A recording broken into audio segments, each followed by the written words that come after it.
My first question was like where you went to school for undergrad and grad school, and what you majored in. So undergrad was University of Michigan, Ann Arbor. I was a biology, psychology double major. What was the other part? Where you went to grad school. So grad school, well, you do med school. Yeah. Which was, my first year was at Medical College of Wisconsin in Milwaukee, and after that I transferred to Wayne State University in Detroit. That's my hometown. Okay. And then, did you know that this was what you wanted to do growing up, or did it take you a while to figure this out? My first inkling was in 4th grade, and we studied a section on human biology. I kind of fell in love with it at that point, and it just kind of stuck with me from that point forward. That's cool. And then, did the schooling that you did prepare you very well for your career? It's a very good question.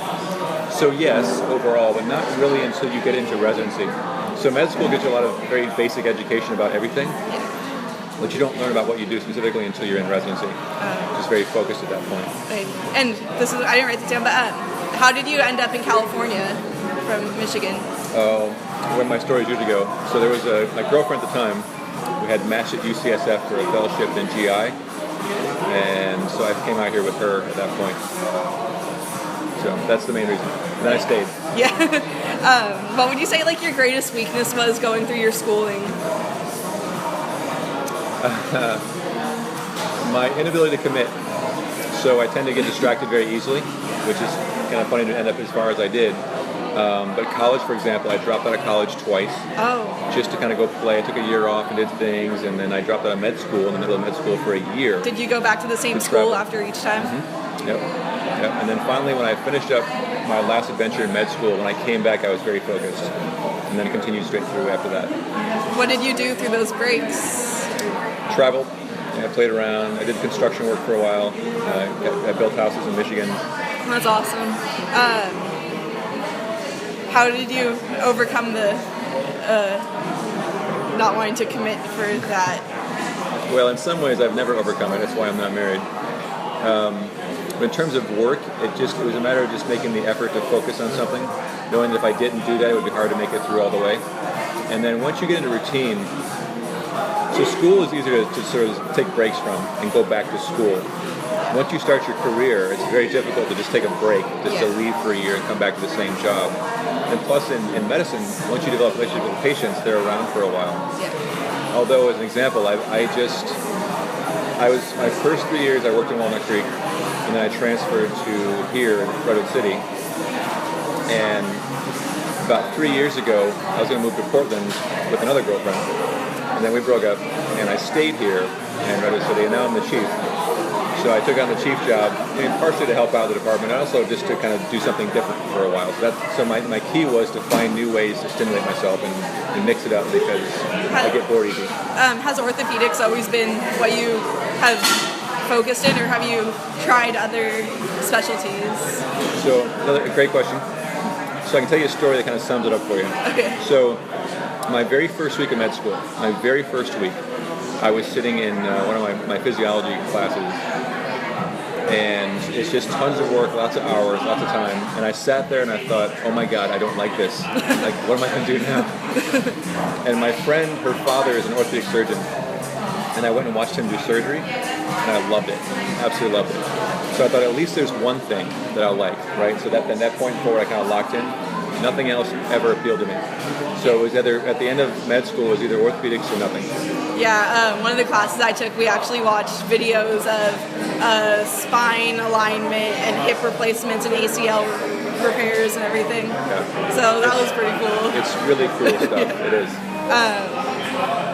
And if you could like redo your schooling, would there be something you would change through all that? Or are you glad like with the path you took?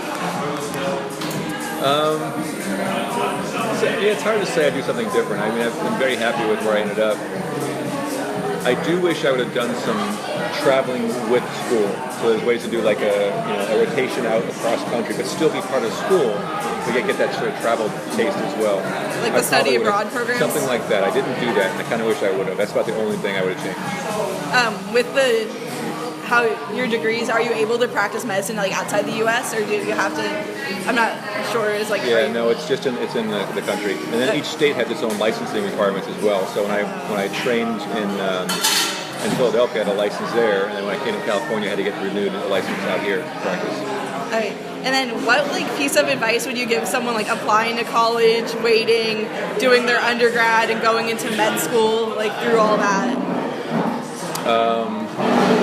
Be absolutely sure that you love what you're going to do. And I don't mean love what you're going to do, but just love the process of doing it, I should say, is a better way to put it. So it's a ton of schooling. And medicine is not what it used to be, right? It's a lot of, I work at Kaiser. It's a very big organization, a lot of rules. You're kind of an employee. But in the end, if patient care really appeals to you, it's fun, but you have to enjoy the process. You're talking about a decade of your youth, right? Yeah. These are your 20s. These are your fun years. And you're stuck in a classroom somewhere studying things. So for me, much of my social life came from school and residency, and that was fine. I had a lot of fun, but you have to enjoy that process. Did you ever think about doing Doctors Without Borders? That's one of the things I'm really interested in doing with that. That's a great question, and it's good to prompt me because no, I haven't done it, but yes, I've definitely thought about it. It's tough from a practical standpoint to take that break in your practice and disappear for a while, but it's very doable. It's a wonderful cause. So yeah, I think it's a great thing to do. And then have you done any community service that's while you were in school that affected you or related to your majors? Not community service per se, but I did a lot of volunteer work. So I spent time doing volunteer work at the University of Michigan on a spinal cord injury unit and then a nursing unit in Detroit, just to kind of get a feel for what it's like to be around these things. And then I worked as a nurse's assistant during the summers in college. And that was good too because you're doing kind of the grunt work, right? You're doing some of the rough stuff and you're seeing patient care from a different end. And if you can really appreciate it at that point, and that sort of locked things down for me at that point. And since you work at Kaiser, have you ever thought of doing not a big corporation or a private practice sort of? So that is a decision that each of us has to make these days, right? Whether work for an organization or go into private. Yeah. Private practice is really difficult to go into now, particularly in California, which is extremely competitive.